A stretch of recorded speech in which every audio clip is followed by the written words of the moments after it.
నమస్కారం ages news కి స్వాగతం. జరిగింది ఒకటి, సోషల్ మీడియా లేదా ఇతర మీడియాలలో ప్రచారం చేస్తుంది మరొకటి. వక్రీకరించి ప్రచారం చేయడంపై రాప్తాడు పోలీసులు సీరియస్. రాప్తాడు అనంతపురం మధ్యనున్న జాతీయ రహదారి 44పై మైనర్లు ట్రిపుల్ రైడింగ్ చేస్తూ రైడ్లు ఫీట్లు చేసుకుంటూ వెళ్లడం, వక్రీకరించి గంజాయి బ్యాచ్ గా మైనర్లను వర్ణించడం సోషల్ మీడియా మరియు ఇతర మీడియాలలో వైరల్ గా జరుగుతున్న విషయం తెలిసిందే. ట్రిపుల్ రైడింగ్ మైనర్లు డ్రైవింగ్ అందున గంజాయి బ్యాచ్ అనగానే జిల్లా SP Shri P Jagadish IPS గారు సీరియస్ గా తీసుకున్నారు. వైరల్ అవుతున్న సదరు వీడియో మరియు కథనాలపై లోతుగా విచారణ చేసి చర్యలు తీసుకోవాలని జిల్లా ఎస్పీ గారు రాప్తాడు సీఏ శ్రీహర్షను ఆదేశించారు. సీఏ నేతృత్వంలో పోలీసులు వెంటనే రంగంలోకి దిగారు. పోలీస్ సాంకేతిక బృందాన్ని సమన్వయం చేసుకుని లోతైన విచారణ చేపట్టారు. అసలు విషయం ఇది. అనంతపురం రాణినగర్ కు చెందిన 6 మైనర్లు ఈ నెల 1న బొక్కరాయి సముద్రం తీరుకు వెళ్లి ఆ తర్వాత 2 ద్విచక్ర వాహనాలపై అనంతపురం నుండి రాప్తాడు వైపు జాతీయ రహదారిపై వెళ్లారు. రాప్తాడు సమీపంలోని అయ్యవారుపల్లి వంకకు వెళ్లి ఈతలాడడానికి వెళ్లే క్రమంలో ఒక మైనర్ అత్యుత్సాహంతో తన షర్ట్ ను ముందుగానే విప్పేసి 2 వీలర్ ను డ్రైవ్ చేయసాగాడు. అటుగా వెళ్తున్న ఓ గుర్తు తెలియని వ్యక్తి దీనిపై వీడియో తీశాడు. ఇది గమనించి మైనర్లు గుర్తు తెలియని వ్యక్తిని నిలదీశారు. మా వీడియో ఎందుకు చిత్రీకరించావని వాగ్వాదానికి దిగారు.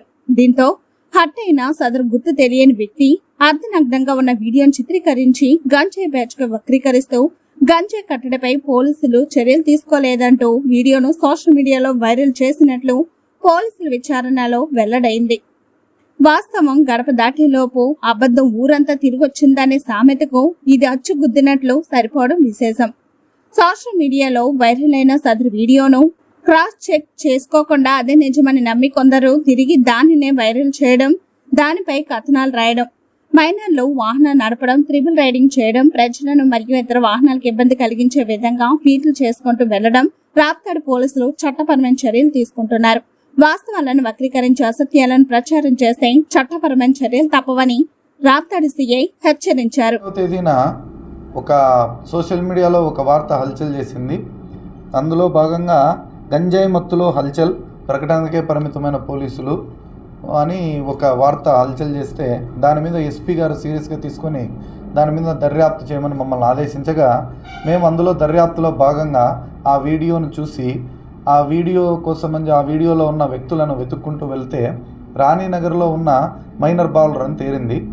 ఆ మైనర్ బాలులను వాళ్ళ తల్లిదండ్రుల సమక్షంలో వారి ఇంటి వద్దనే విచారించగా వారు ఈ నెల 1వ తేదీన బుక్కరాయి సముద్రంలో జరిగే తేరులో తిరునాళ్లకు అక్కడ ఉన్న రాణినగర్లో ఉన్న విద్యార్థులందరూ వారందరూ కూడా 6 నుంచి 10వ తరగతి వరకు చదువుతున్న చిన్నపిల్లలు వాళ్ళందరూ కలిసి ఆ తిరునాళ్లకు వెళ్ళడం జరిగింది. అక్కడికి వెళ్ళడానికి వాళ్ళ తల్లిదండ్రుల యొక్క స్కూటీలను తీసుకోవడం జరిగింది. ఆ స్కూటీలలోనే వాళ్ళు తిరునాళ్లకు వెళ్ళి అక్కడి నుంచి అయ్యవారపల్లి వద్ద ఉన్న వంకలో ఈత కొట్టడానికి అని చెప్పి రావాలనుకున్నారు. ఆ వచ్చే దాంట్లో భాగంగా ఒక మైనర్ బాలురు యొక్క షర్ట్ చినిగిపోతే ఆ పిల్లవాడు అత్యుత్సాహంతో ఆ షర్ట్ తీసేసి బైక్ తోలడం జరిగింది.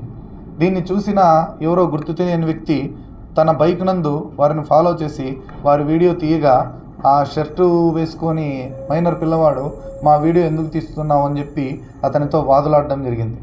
ఆ విషయంలో అతను అదే వీడియోని సోషల్ మీడియాలోనూ మరియు వాట్సాప్ గ్రూపులలోనూ గంజాయి మత్తులో హల్చల్ చేస్తున్నారు, వీరు గంజాయి మత్తులో బండి తోలుతున్నారు, అయినా కానీ పోలీసులు ఎటువంటి చర్య తీసుకోలేదని చెప్పి ఒక వార్తను ప్రచురించడం జరిగింది. ఇది పూర్తిగా అవాస్తవమైన వార్త. ఇందులో మేము మైనర్ బాలరు చేసిన తప్పుకు గాను, అంటే వారి దగ్గర లైసెన్స్ లేకోకుండా మైనర్ బాలరుగా ఉండి బండి తోలినందులకు గాను వారి తల్లిదండ్రులను పిలిపించి వారి యొక్క బండ్లను స్వాధీనం చేసుకోవడం జరిగింది.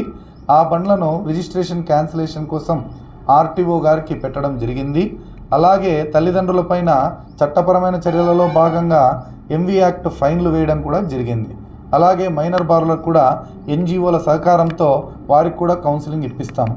కానీ ఈ విషయంలో జరిగిన విషయం ఒకటైతే పూర్తిగా వాస్తవాలు తెలుసుకోకుండా సోషల్ మీడియాలో యూట్యూబ్లలో జరిగిన విషయాన్ని వక్రీకరించి గంజాయి బ్యాచ్ అని చెప్పేసి ప్రచారం చేయడం వలన పోలీసు యొక్క ఇమేజ్ దెబ్బతినే అవకాశం ఉంది. అలాగే పిల్లల యొక్క భవిష్యత్తు మీద సమాజంలో వారిపైన దుష్ప్రభావాలు ఎదురయ్యే అవకాశం ఉంది. ఇకపైన ఇలాంటి వీడియోల మీద నిజానిజాలు విచారించుకోకుండా తప్పుడు వార్తలు సర్క్యులేట్ చేసిన వారికి 91 CRPC కింద నోటీస్ ఇచ్చి వారి దగ్గర ఉన్న ఆధారాలను పోలీసు అడుగుతుంది.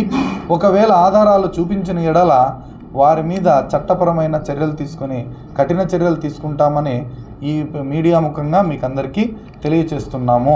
మీరందరూ కూడా బాధ్యతతో మెలిగి ఎటువంటి తప్పుడు ప్రచారాలు జరగకోకుండా ఆపడంలో మాకు సహకరించవలసిందిగా, అలాగే తప్పుడు ప్రచారాలు చేస్తే కఠినంగా ఉంటామని మీకు అందరికీ తెలియజేస్తున్నాము. అలాగే తల్లిదండ్రులందరికీ తెలియజేయడం ఏమనగా, మైనర్లకు ఈ విధంగా బండ్లు ఇచ్చి తోలడం వలన ఇక మీదట వారిపై కఠిన చర్యలు తీసుకొని వారిని జైలుకు కూడా పంపుతామని చెప్పి తల్లిదండ్రులకు అందరికీ తెలియజేయడం జరిగింది.